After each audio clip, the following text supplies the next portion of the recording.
Well, in my lifetime, I know it sounds harsh to think that you just make up your own mind and you go.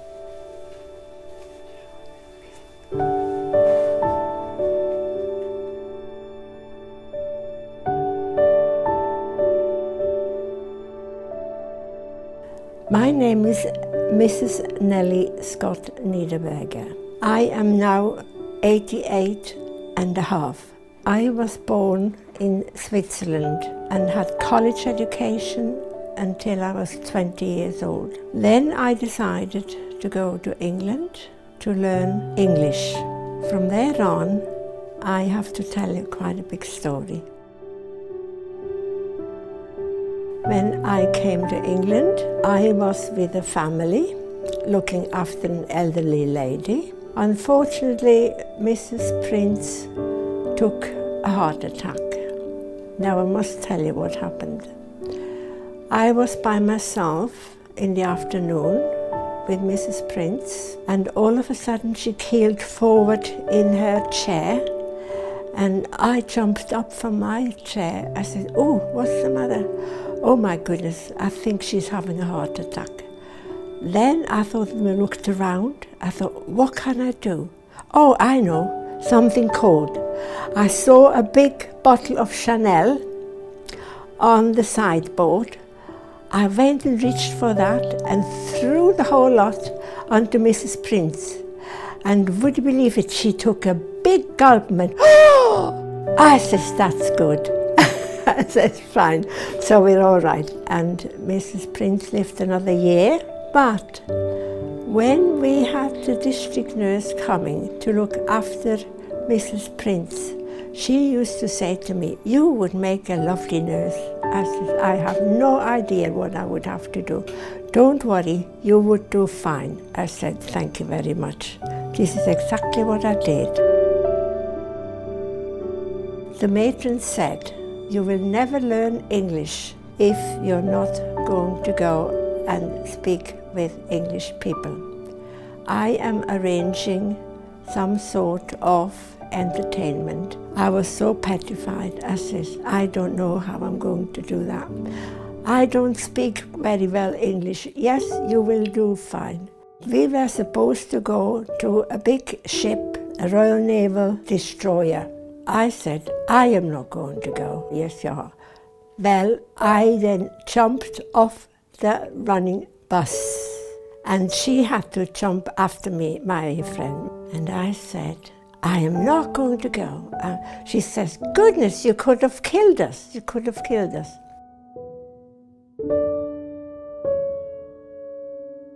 We came to the middle of the town, and there was a big cinema. There was 2 young officers of the Royal Navy standing on the step.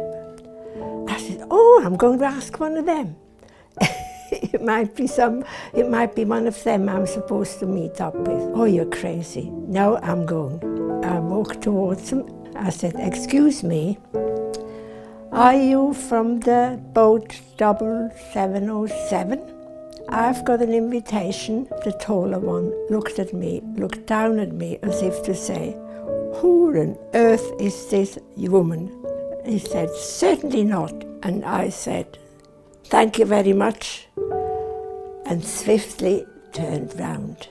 All of a sudden, Jean, my companion, turned round. She said, "Oh, they're following us, they're following us." I said, "What?" And the taller one shouted again, "Excuse me, please, will you talk to me?" I then turned round. I said, "Certainly not." The very same words as what he said to me the first time.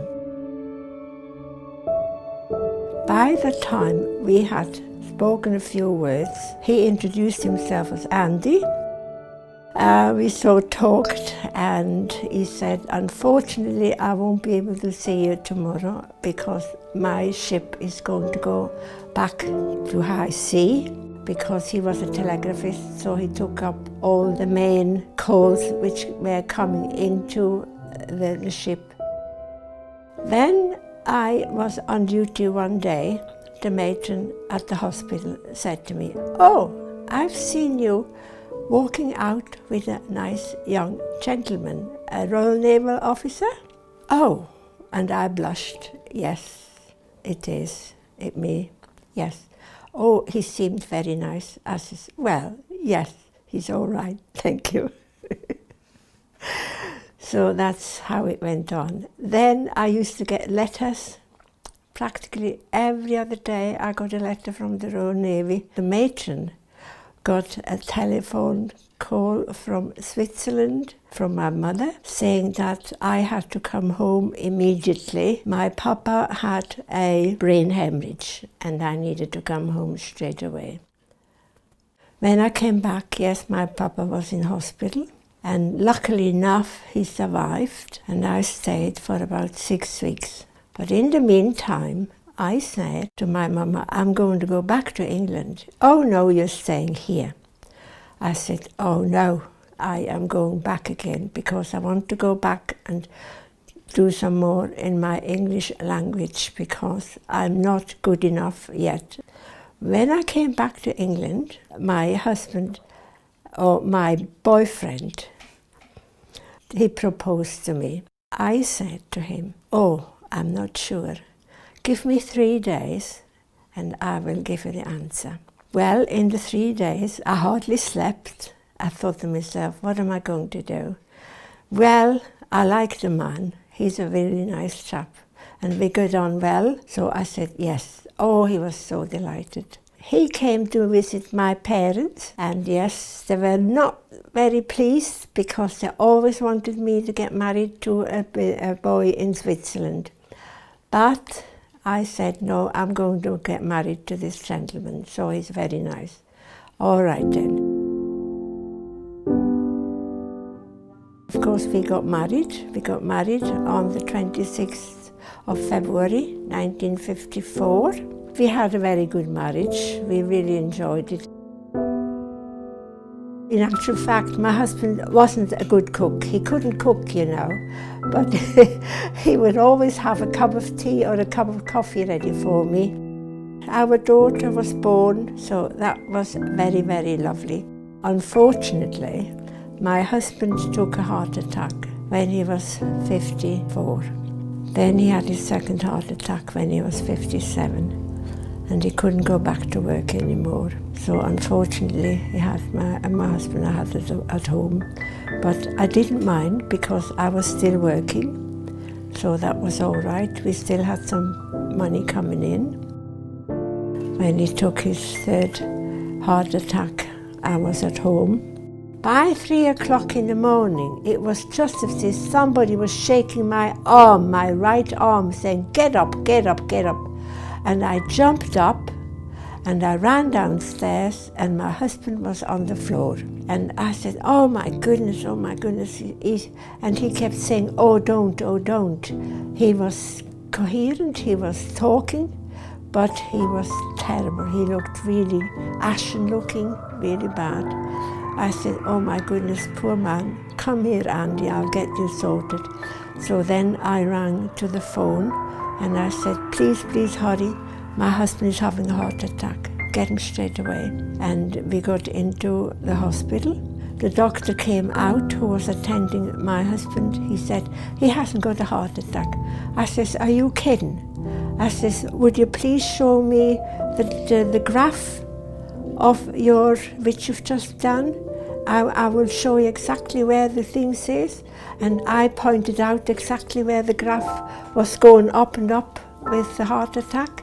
I says, there, that's it.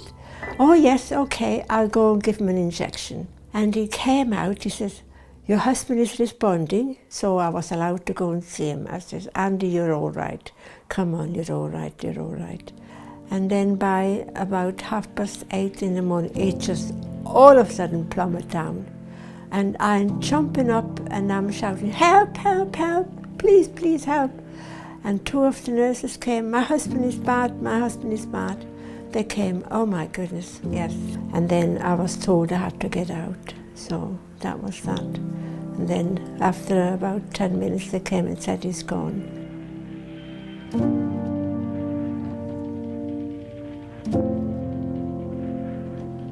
I had 2 heart attacks myself afterwards. And my daughter said to me, "Mama, you'll have to come and stay with us in Cambridge." Her brother was standing beside her and he turned round. No, she's coming to stay with us. I said, hold on. You're not going to do that. I says, I want a place of my own. I want to be by myself. Well, I must admit, I keep saying to myself, I've been a very, very lucky person in many respects. I've had a good life and a good marriage and lovely children, great grandchildren, they're all healthy. And I must admit, I've been so fortunate in that respect that I am absolutely delighted to say I can't regret anything, and I've kept myself busy. I still was homesick and I decided to start the Swiss Club.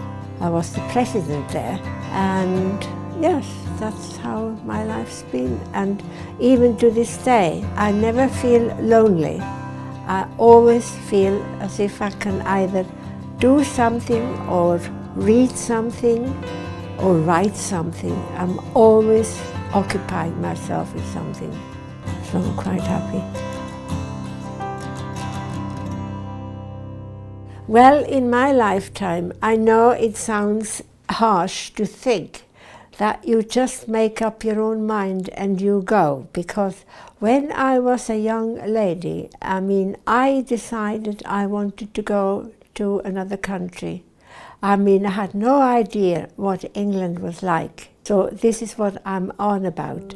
Do something. If you have something in your mind, don't be distracted by small little bits and pieces. Keep focused on this very idea which you have in mind, and then work on it and keep steady at it until you get there where you want to be. Take life as it comes and don't dwell too long on the subject when something goes wrong. So I usually say, right, I'll throw it over my shoulder, I'll throw it over my left shoulder, and then it has to stay there until I need it again. So this is what I do. I've enjoyed my life. Thank you.